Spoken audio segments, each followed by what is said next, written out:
Okay.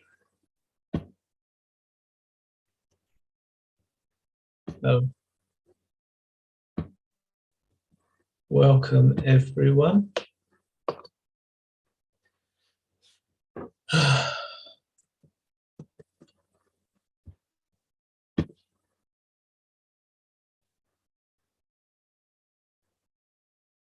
No problem, Ali. Okay, so welcome everyone. Welcome to tonight's workshop. Tonight's workshop is Stop Emotional Eating. And the agenda for tonight's workshop.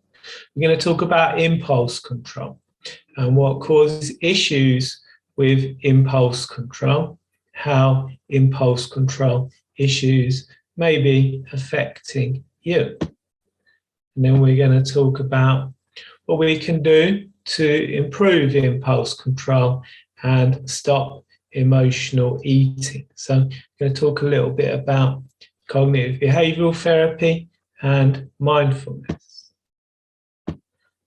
And then we're going to talk about hypnosis.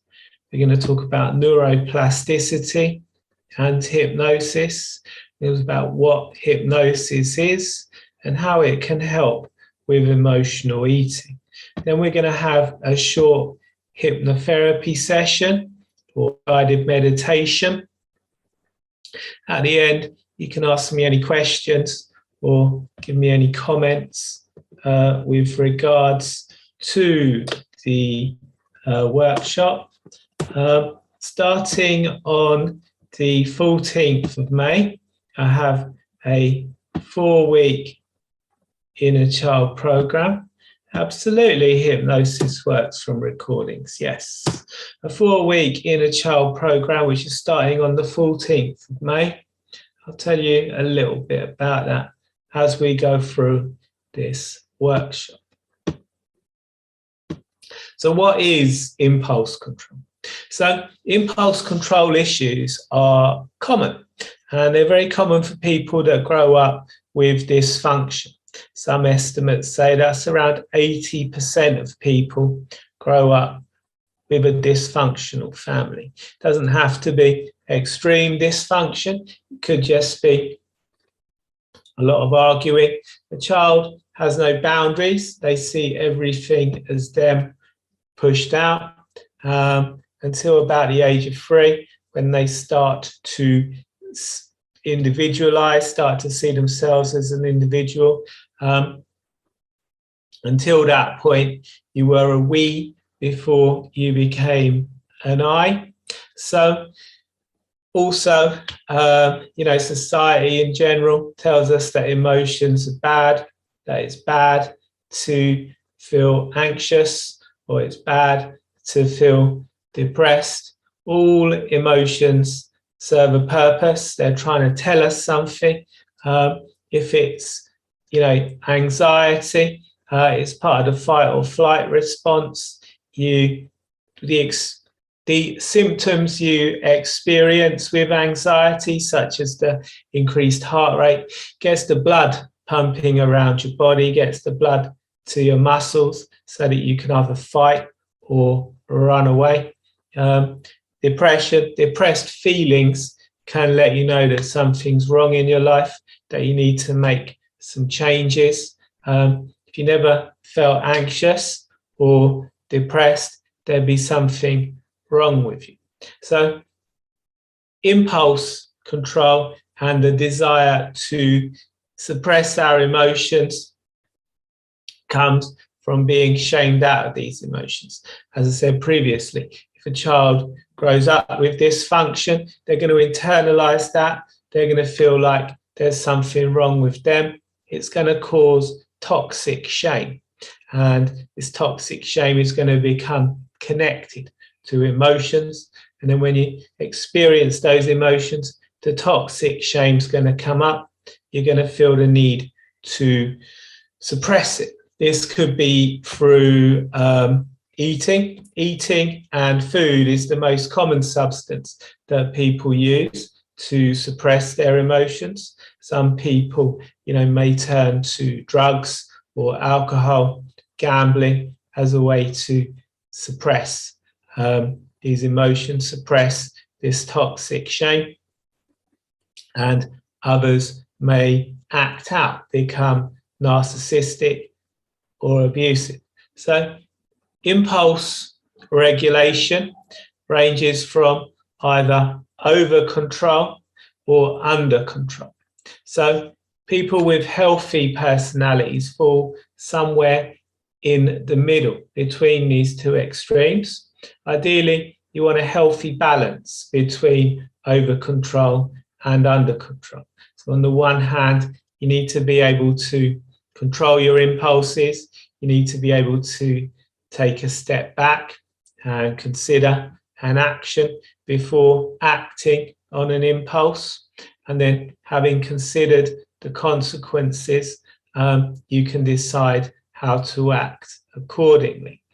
And we can determine whether to allow ourselves to indulge in the impulse or whether to inhibit it.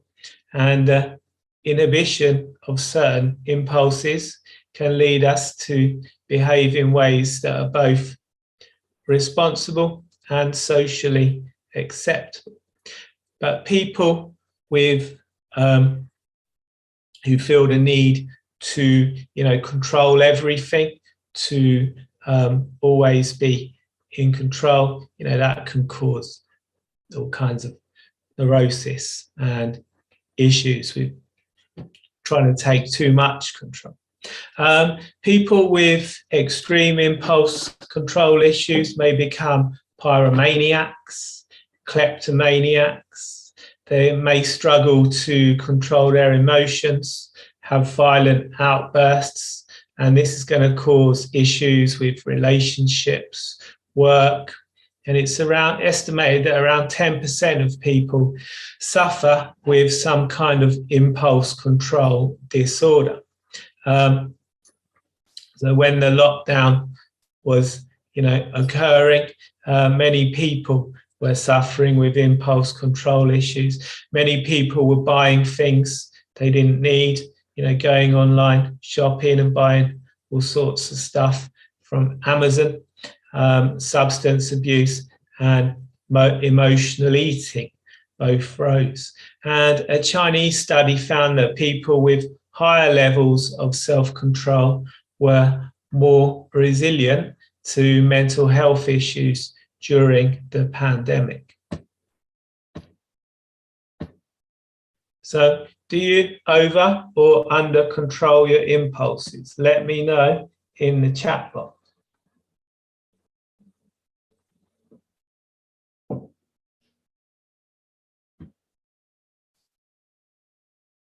Under control mostly.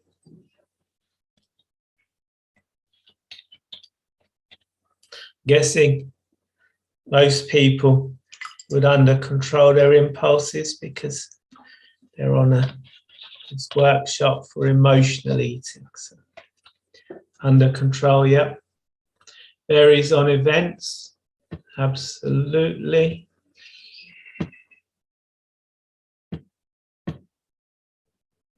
Okay, so emotional eating. So as I said, emotional eating is a very common problem. Food is the most common substance that people use to suppress their emotions. And emotional eating is using food to alleviate boredom, reduce stress, anxiety, or to reward yourself for something. So emotional eaters often reach for junk food, sugary treats, and other comforting but unhealthy foods. So things that give them a quick hit. You may reach for chocolate when you're feeling depressed, bored, or lonely. And emotional eating usually makes us feel worse afterwards because the original emotional issue still remains, but you probably feel guilty for eating too much junk. And regular overeating obviously causes weight gain, which leads to health and appearance issues.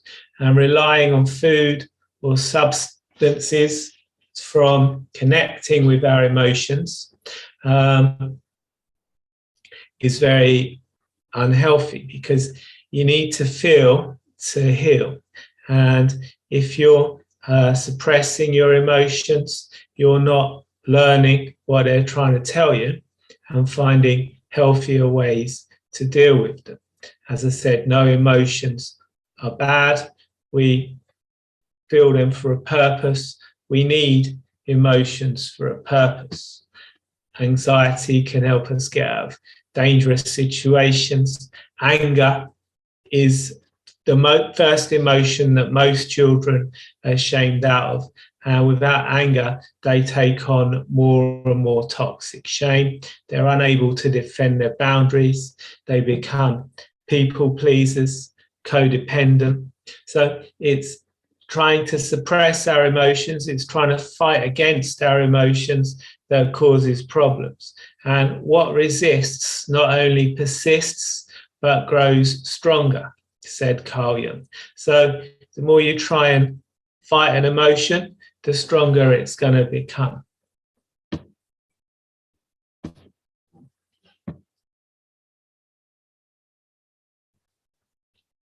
Yep, squashing feelings down. Absolutely, yeah, we eat less in the summer. We eat more salads and things. So what foods do you crave when you're emotional eating? Let me know in the chat box what foods you crave the most.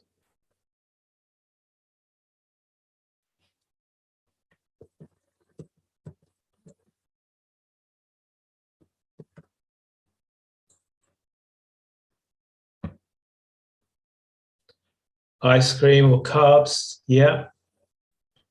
Fried takeaway. Obviously, if you get takeaways a lot, it's expensive as well.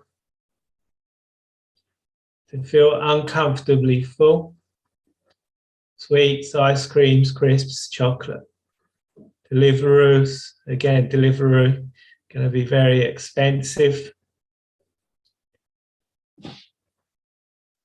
Yeah. You want to feel uncomfortably full.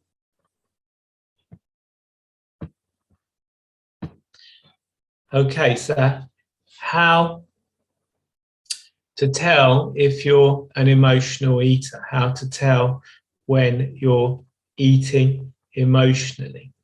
So if you're an emotional eater, you're going to be eating when you're not hungry. You're going to eat when you're anxious or stressed. You're going to eat until you're stuffed, until you're bursting, until you're uncomfortably full, as I think someone just said in the chat box. You're going to eat as a reward, a way to reward yourself. Again, this is a habit that children may pick up when they do something,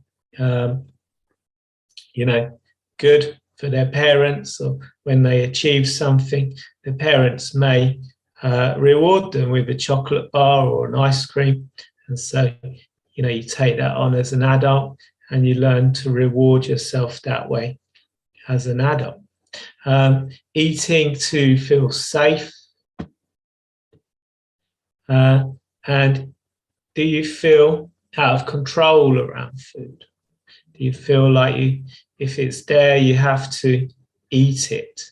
And again, this can come from childhood. Many of us are told that we have to clear our plates and eat everything that's put in front of us. Also, if you grow up in an environment maybe where you feel like you insecure, you may feel the need to eat whenever you see food. And so emotional eating is different from real hunger. With real physical hunger, it comes on gradually. When it's emotional hunger is going to be instant. Physical hunger can wait. When you're physically hungry, you don't need to eat something, right away. As I said, it's going to build gradually.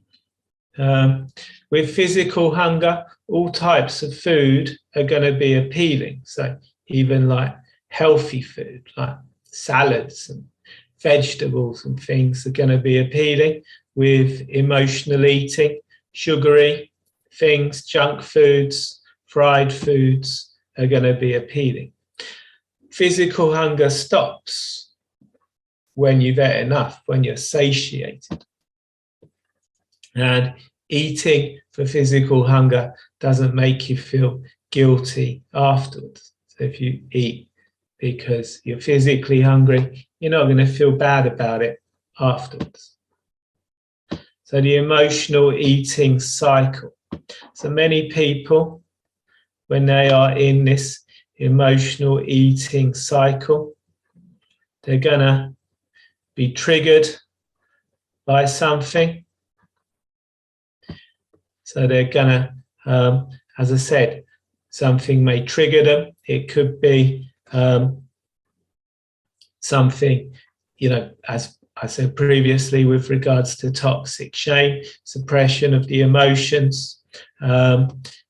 It could be a conditioned response. So a man called Ivan Pavlov, he was an animal behaviorist. He wanted to do some research on dog saliva. So he got some dogs, he tied them up, and he sprayed meat powder in their faces. Now, to remind him to do this, I believe he set an alarm, because he found that after a while, the dogs would start salivating as soon as they heard the bell. So emotional eating, can work in the same way. We can have something that triggers us, that makes us feel like we want to eat, and then we eat, which creates negative feelings, which we eat again to try and suppress, and then we're going to have feelings of guilt. Feelings, we're going to feel worse. As I said previously, we're not going to learn to cope with those emotions in a healthy way.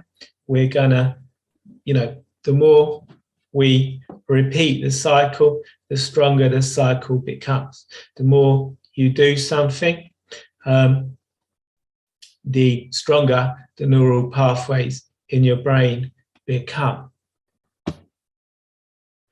So how can cognitive behavioral therapy help with emotional eating? So cognitive behavioral therapy says we have thoughts and we have feelings, we have behaviors, we have physical reactions. And cognitive behavioral therapy says that by changing one part of the system, we can change all parts of the system.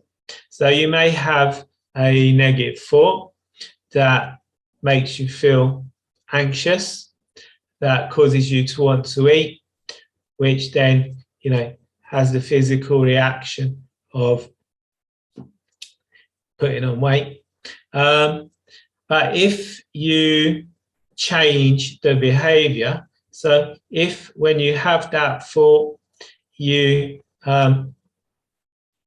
choose not to eat, you choose to, maybe meditate or listen to some hypnosis or go for a walk instead, that's going to change the way you start to feel. And that's obviously going to change the physical reaction, because you're not going to gain weight from emotional eating. So by changing the way we behave, when we experience thoughts and feelings, we can actually start to change the thoughts and feelings.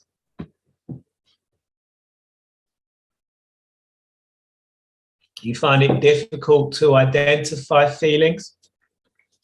If you find it difficult to if you find it difficult to identify feelings, what you can do is if you Google, feelings and emotions, you'll bring up a big list of all the different feelings and emotions. Anxiety, sadness. There'll be a big list of them, and then you can set an alarm, maybe once every hour, and just check in with yourself when that alarm sounds. Ask yourself, how am I feeling now? And you can journal it. You can write down how you're feeling in that moment. Are you feeling, angry, sad? And the more you do this, the more you're going to become able to identify those thoughts. Again, yep, emotion wheel. Thank you, Ali. You can also Google emotion wheel. Also, as I was saying, when we grow up with dysfunction in childhood, we can become shamed out of our feelings. We all get shamed out of our feelings to a certain degree, even, in school. You don't have to, you could have great parents, but they're still going to send you to school where you're probably still going to get shamed out of your feelings. Certainly, anger isn't the feeling that they appreciate in school. So, emotional eating is a process, not a trait. And when something's a process, we can change it. So, what I do is a thought experiment. Get a pen and paper and imagine yourself in the situation that causes you to emotionally eat, or any other situation that you want to change. And think about how you are in that situation right now, at the moment. Write down what are your current thoughts, feelings, and behaviors when you're in that situation. And then imagine how you'd like to be in that situation. So as I said, if it's emotional eating, it could be that you want to go for a walk. So write down what your thoughts, feelings, and behaviors will be in that situation when you're doing what you want. When you're going for a walk, or when you're meditating, what will be different.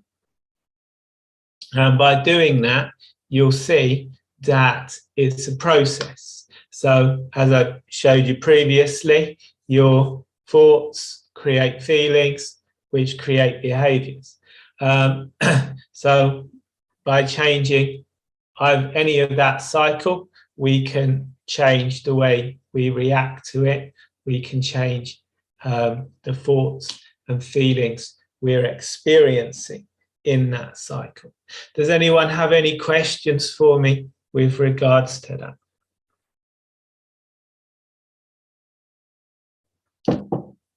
Super.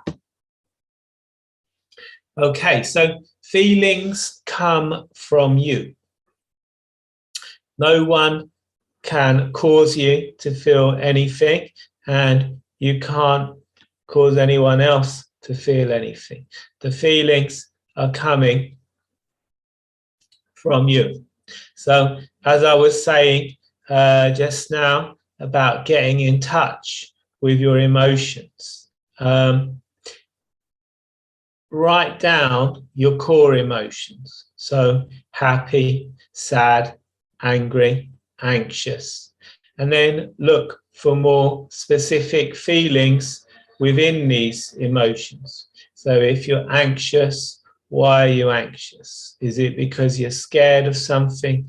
Is it because maybe something reminds you of a traumatic event, something that you experienced previously? as I was saying, this is why you want to look up that emotion wheel or get a list of emotions so you can be really specific about how you're feeling.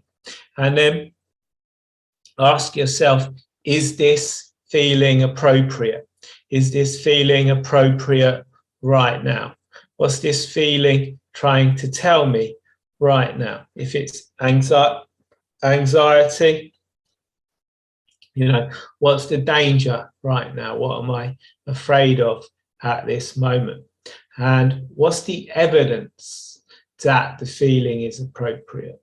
So what, if it's anxiety, again, what is there an immediate threat? Is there, a lion or a tiger or something in your living room? Write down if it's appropriate, or at least ask yourself if it's appropriate. And then rate the feeling on a scale of 1 to 10. 1 being not too bad, 10 being something really, really, terrible. Ask yourself what caused the feeling, what increases the feeling. So, usually if we start focusing on a feeling, it's going to increase. As I said, what resists persists. So if you start trying to fight that feeling, you're going to make it become stronger. What reduces the feeling?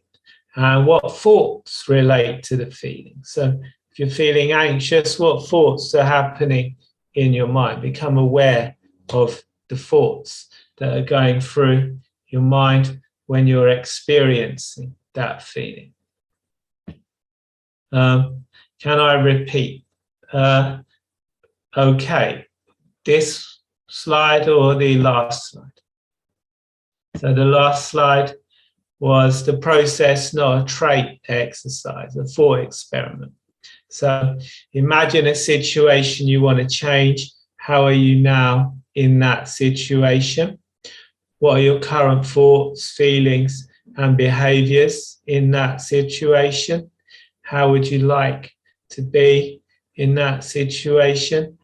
And write down what your thoughts and feelings will be in that situation when you're acting the way you want to be, when you're not emotionally eating, when you're feeling calmer, maybe more confident. What would it look like? And then, as I was saying, the feelings come from you. So look to see what your emotions are. As I said, set maybe an alarm to do this, every hour or, 4 or 5 times a day, and become aware of what you're feeling, every so often, as much as you can, as much as you can.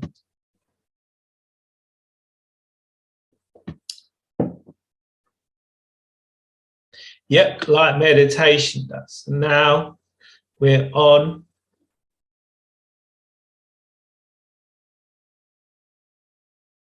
absolutely, yes, an air of curiosity. So don't try and fight your emotions, don't battle your emotions. Ask yourself, what are they trying to tell you? What's the purpose of the emotion? And where do you feel it in your body? Is it relevant right now? So mindfulness is, something that can help with impulses, something that can help with emotional eating. Again, something that can help us become more in touch with our emotions. So mindfulness isn't about any kind of specific experience. It's about experiencing everything. It's about accepting what's happening in the moment. So again, accepting whatever you're feeling, accepting whatever you're thinking. And as Ali said, with thoughts as well, we can become curious. with regards to our thoughts. We can ask ourselves, where does this thought come from? You know, most of the things that we think aren't, you know, our own thoughts. They're thoughts that have been put in our heads by other people. And they say that whenever you're telling yourself that you know, can't, could, should do something, these are all interjects, they call them in psychology, things that have been put in our mind by other people. So experience everything without judgment, not saying, you know, what I'm feeling right now is good or bad. You're just saying, you know, I'm feeling right now. And constantly, mindlessness is when you're constantly being controlled by your thoughts. You're not conscious of what your thoughts are. You're not conscious of, you know, what's driving your behaviors. That's mindlessness. So with mindfulness, you want to be detached. You want to be an observer. You want to just allow things to be. Mindfulness is about connecting to the present moment, to experiencing the present moment in its fullness. And benefits of mindfulness. So mindfulness can reduce stress, reduce anxiety, can help with depression. It can give us an improved focus and improved ability to concentrate. If you know, with the modern world, we're constantly being distracted with notifications and things on our phone. If you, you know, the more you get distracted, the less your attention span becomes. If you don't use it, you lose it. So mindfulness helps us to become more able to concentrate, more able to focus on things. It can give us emotional regulation, can help us to consider our reactions. Again, as I was saying, you know, with emotions, feeling your emotions, asking yourself if this emotion is relevant. And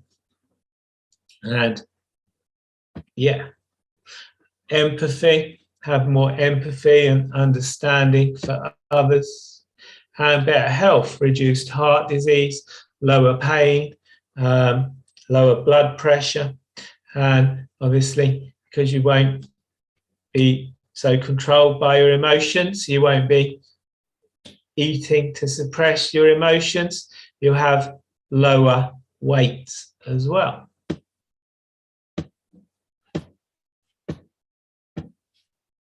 So it can cultivate free will and increase your ability to act freely.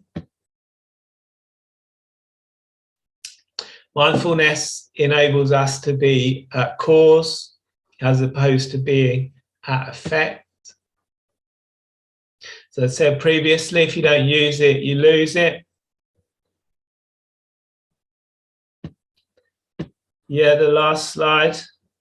There's many things that we can't control.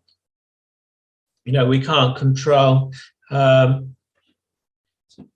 you know, what people think of us. We can't control, you know, if people like us.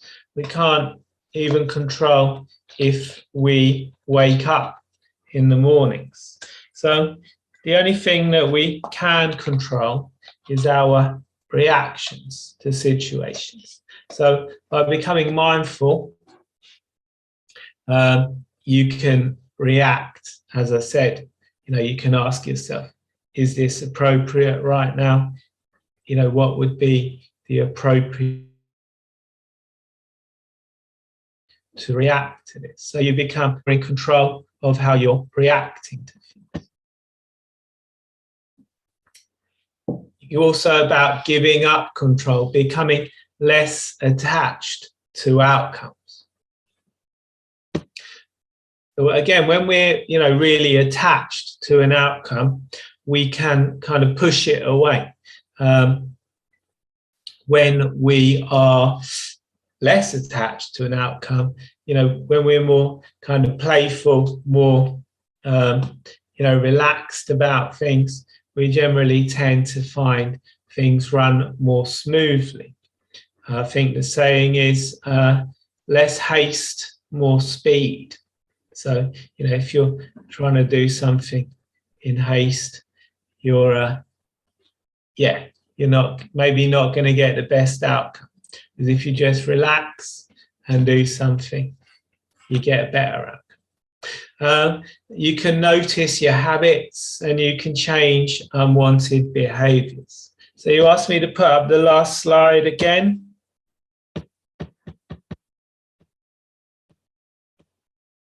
There's the last slide.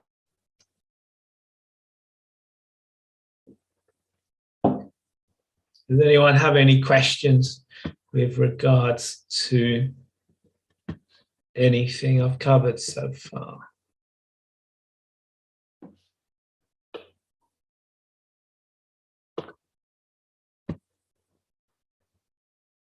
Super. Okay.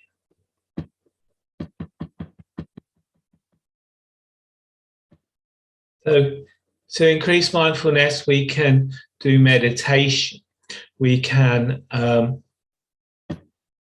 again, connect with the present moment by observing thoughts and sensations without judgment. So we can do sitting meditation. We can sit quietly, focus on the breath. We can do walking meditation, just walking mindfully, noticing our feet touching down on the ground, becoming aware of sounds around us, maybe trying to, zone in on a particular sound. If we hear, I don't know, a bird song, trying to zone in on that bird song and, get the direction of the bird song, maybe try and work out what kind of bird is making it.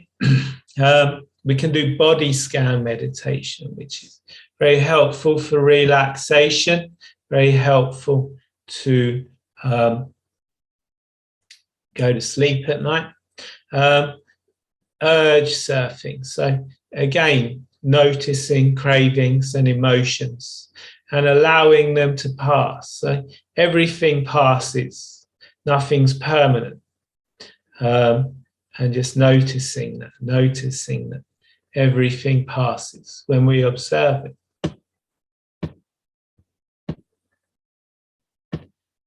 So,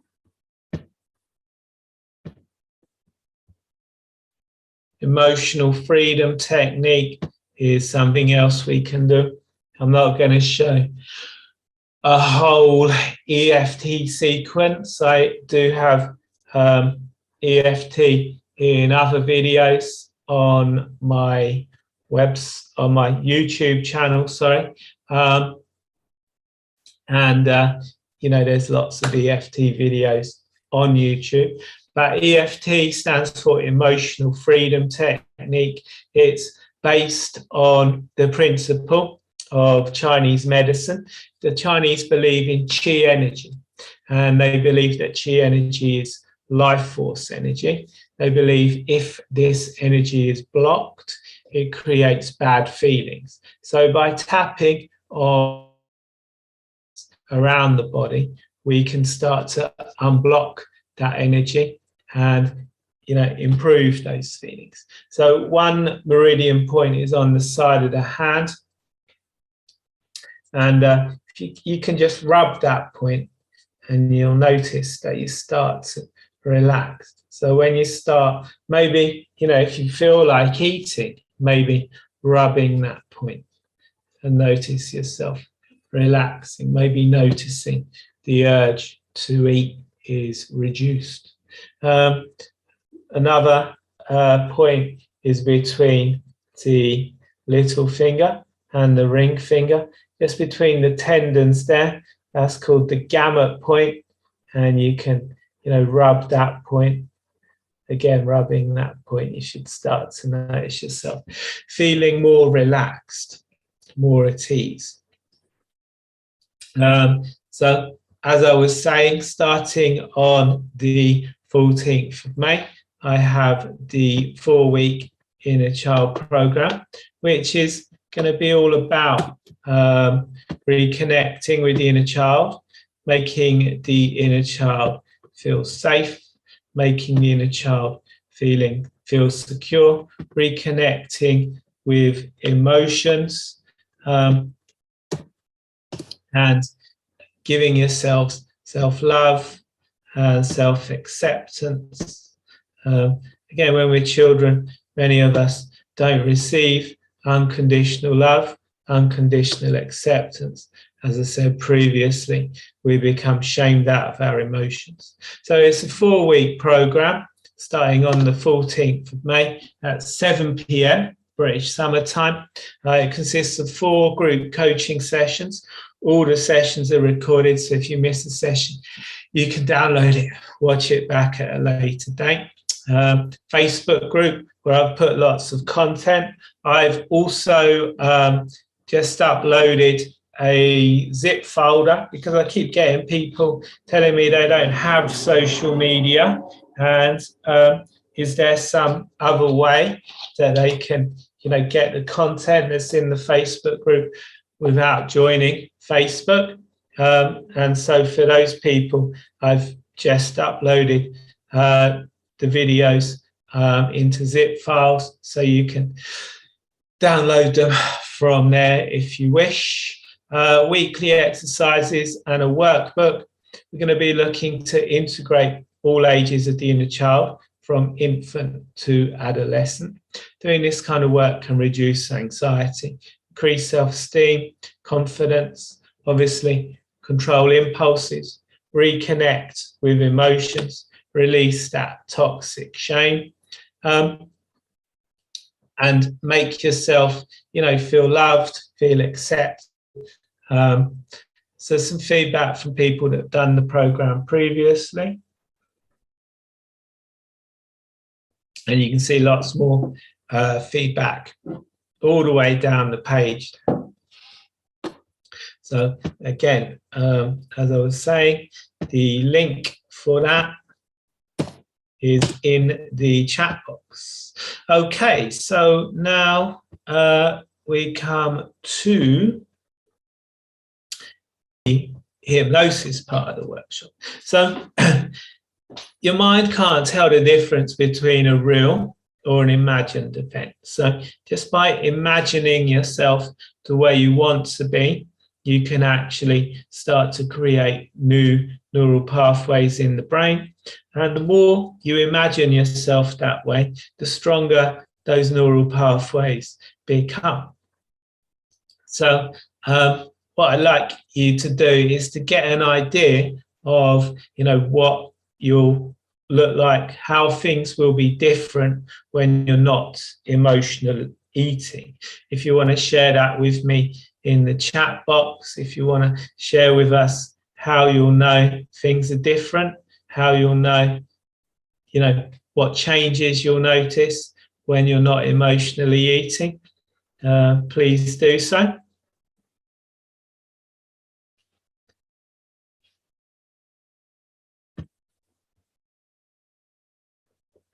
You're feeling a bit depressed, Gina. Sorry to hear that. But what would you be feeling when you're not emotionally eating? Anyone? Anyone else?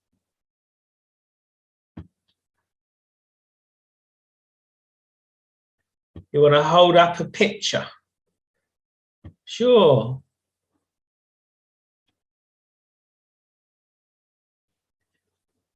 Oh, yeah, beautiful. Like a ballet dancer. Ballet dancer in a fairy costume. Dancing at the sunset, excellent. Super. Maybe Gina, I may call you on WhatsApp. Okay, so it'll be freedom. You'll be feeling free, slimmer, healthier, more energy. Excellent. And what will more energy allow you to do? So who's been to my workshops before? Let me know in the chat box if you've been to my workshops before.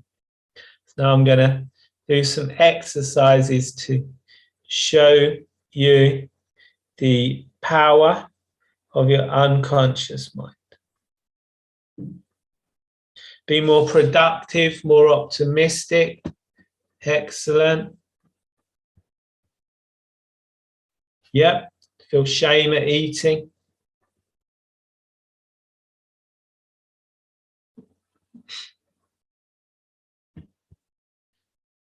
Hello, Jan. How are you?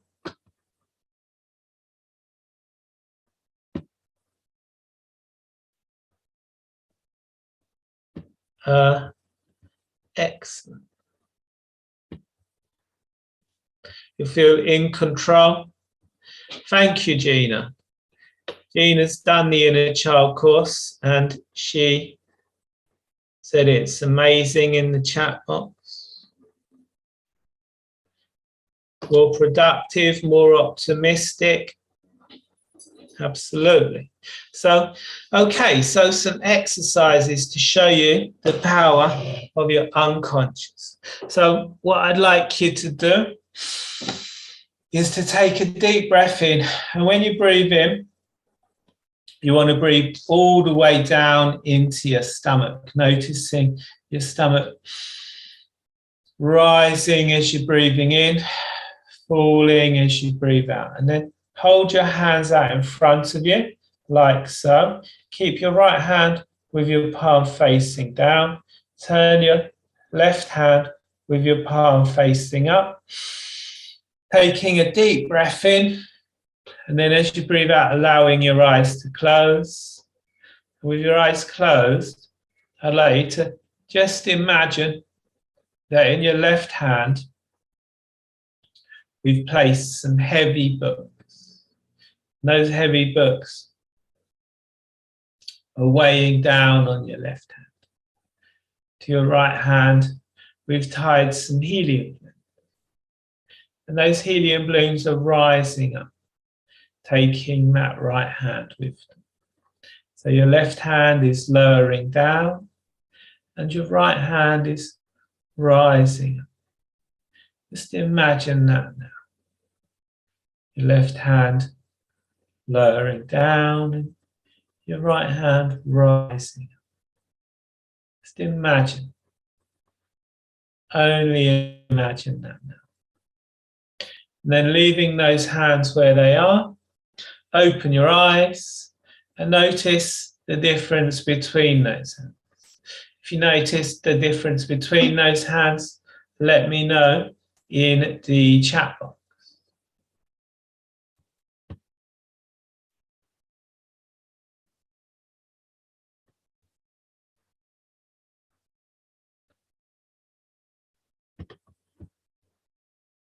Excellent. Thank you, Adam. Okay, one more exercise. So your left hand went far down. Fantastic. That's the result we wanted.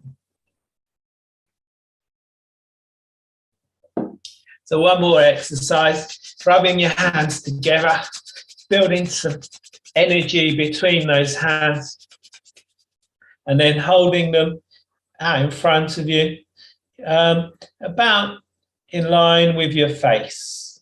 So about the width of your face. Again, taking a deep breath in, and as you breathe out, allowing your eyes to close. With your eyes closed, I'd like you to imagine that we've placed some strong magnets into your palms. And those magnets are being drawn in towards each other, bringing those hands with them. So your hands are coming closer and closer together. Imagine that happening now. Your hands coming closer and closer. They may even come all the way together, touching together. And then if that happens, you can just open your eyes, come all the way back to the here and now. And if your hands came closer together, let me know in the chat box.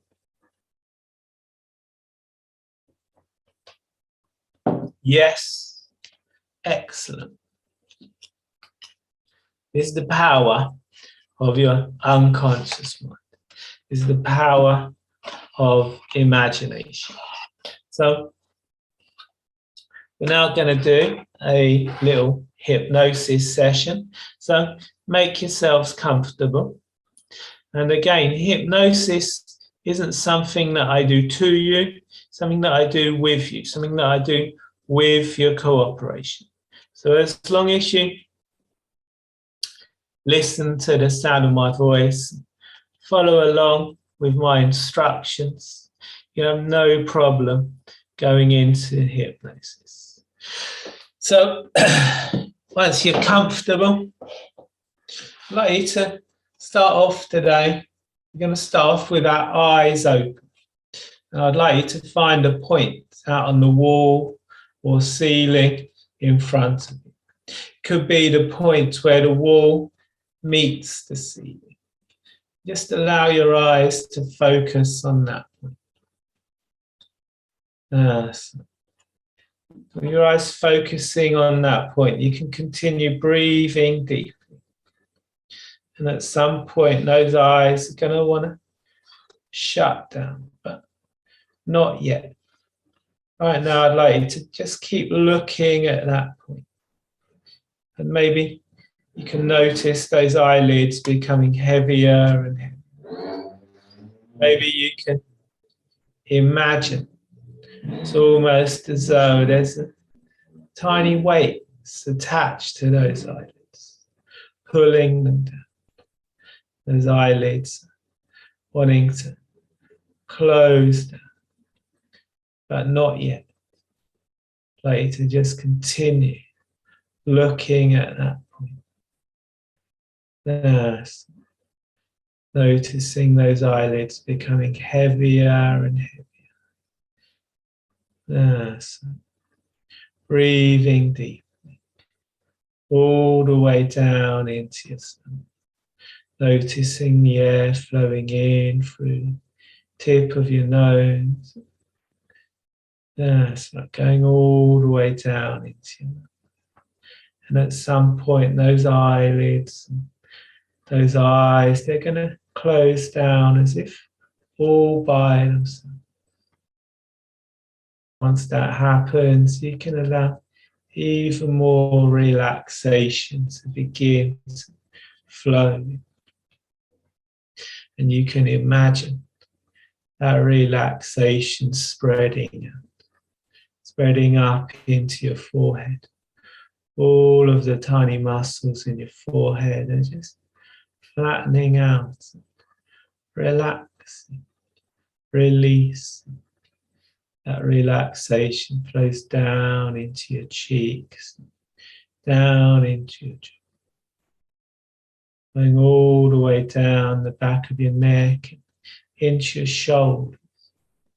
Maybe you like to shrug those shoulders up.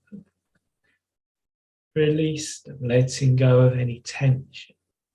Relaxing more and more, drifting deeper and deeper. If any thoughts come into your mind, you can just notice them. Allow your attention to return to that breath. Drifting deeper and deeper, becoming more and more comfortable, more and more relaxed, more and more at ease. And your conscious mind, needn't mind, is it? Unconscious, takes more and more control. All the most important things that you do at an unconscious level. you're able to change from a baby to a child, from a child to an adult. You did all this without thinking. Yes. Drifting deeper and deeper. Every breath you take. And you can become aware that you're unconscious has been breathing for you all along. As you become aware of that, you can allow yourself to relax even more. Yes. Maybe remembering times in the past, times when you felt completely relaxed, completely at ease. As a person starts to enter a state of trance, a state in which positive change can occur, they can become aware of many things. They can notice the tiny muscles in their arms and legs begin to twitch a little. They release any tension. And that relaxation can continue flowing down your body like a wave of relaxation, taking you deeper and deeper down. In a moment, I'd like you to imagine yourself standing safely and securely in an elevator. And in this elevator, there are 3 buttons. When you press the first button, you're going to increase that relaxation even. The second button is going to double that relaxation further. And the third button is going to take you all the way down into the very depths of trance, the very basement of hypnosis. So just pressing that first button, drifting deeper and deeper. Could be almost as though there's a tiny voice in the back of your head telling you to just relax, relax, relax. As you drift down and down. And then the second button, doubling that relaxation, drifting more and more, deeper and deeper. Yes. And then the third button, going all the way down into the very depths of trance. And when those elevator doors open, you can find yourself in a special place. And in this place, you can allow yourself to really begin to relax and let go. There's no one else around, it's only you. Could be a beautiful sandy beach on a warm summer's day. Could be a meadow. Could be somewhere else that you like to relax. Maybe by a stream. That's right, this is your place. And in this place you can really experience deep, deep comfort. Deep, deep calm, relaxation. In this place you can lie down, can lie back, allow yourself to really begin to let go. And you can dream of the future version of you, the version of you that's the way you want to be, the version of you that's maybe healthier, slimmer, calmer. Yes. Or if you can imagine yourself drifting up out of your body, and connecting with that future version, seeing through their eyes, feeling what they feel, feeling amazing, feeling in control, more productive, more optimistic, more energy. Really allowing yourself to experience that. Maybe you can get a sense of yourself feeling slimmer, healthy. That's right, feeling good in every way. Maybe you can imagine people complimenting you, telling you how good you are, feeling happy and complete. Yes, really experience.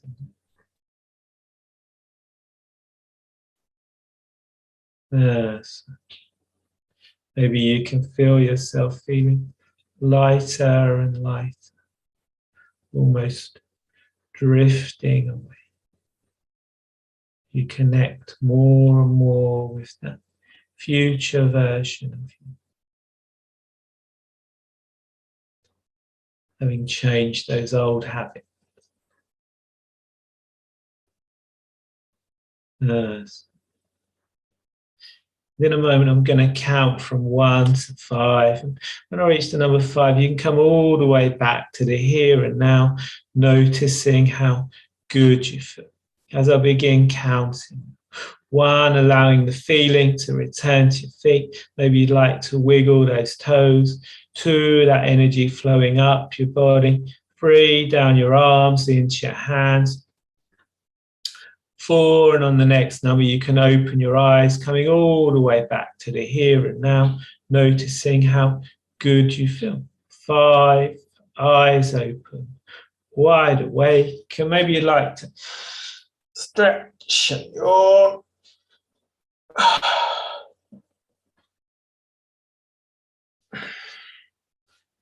If you like that, let me know in the chat box.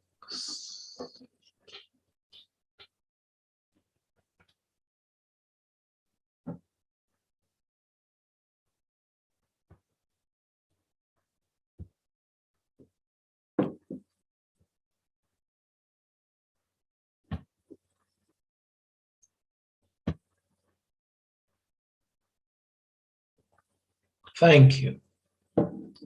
Thank you. Excellent. Thank you. Thank you, everyone. Okay, so in the chat box now, I just posted some links. So the first link is to book a free session with me. You can book a session with me to discuss anything you may be interested in hypnotherapy for, maybe emotional eating, anxiety, whatever you are interested in hypnotherapy for, you can book a session with me there. And it's an hour session. So, we'll do maybe some talk therapy, maybe some coaching, sometimes some hypnosis. Obviously, I can tell you more about one-to-one therapy. The second link is for my 4-week Inner Child program, which, as I said, is starting on the 14th of May. And, if you experience issues connecting with your emotions, if you suppress your emotions, you will find the Inner Child program beneficial. So, click that link and have a look at the Inner Child program. If you have a very adverse childhood, if you have a lot of trauma in your childhood, I would suggest that you book a call with me before signing up for the program, because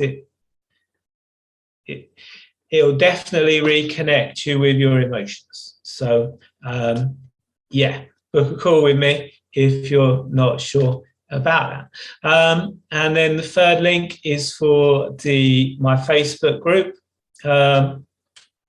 The fourth link is for my YouTube channel, where I've just streamed this video. So you'll be able to go there and watch this video back.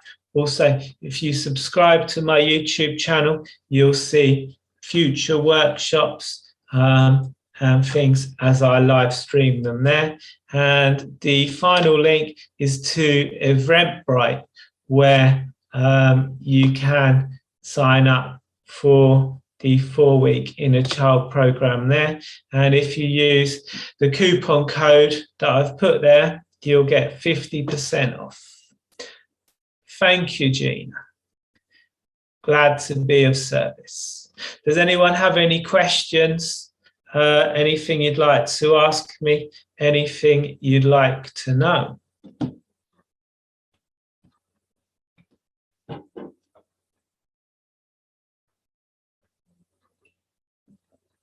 Anyone? Anything at all?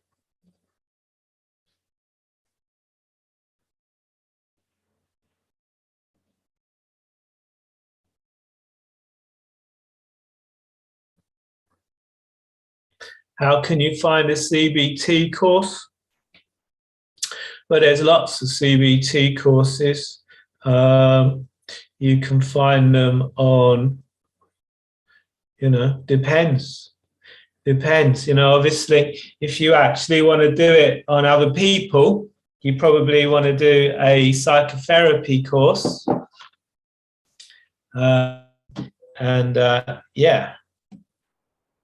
So, Chrysalis is a company that does psychotherapy courses, as is Uncommon Knowledge. They do courses on that. Obviously, if you just want to, do a bit of CBT on yourself, you can go to Udemy. You can buy Groupon. You can buy courses very cheap there.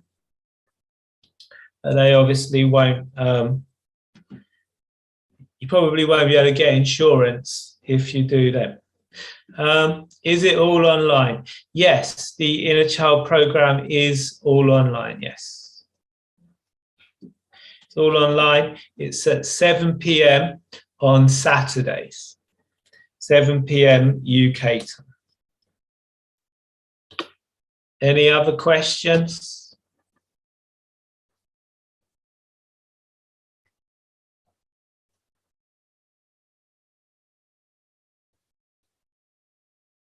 No? Okay, well, thank you, everyone. Thank you for joining me this evening. Thank you, everyone watching me on YouTube. Thank you, everyone watching on YouTube. Thank you. Thank you, Julie. Thank you, everyone. Just seeing a comment there. A master practitioner of NLP. Excellent. Excellent. Thank you. Thank you, Ali. Glad to hear that. Thank you, everyone. Thank you all for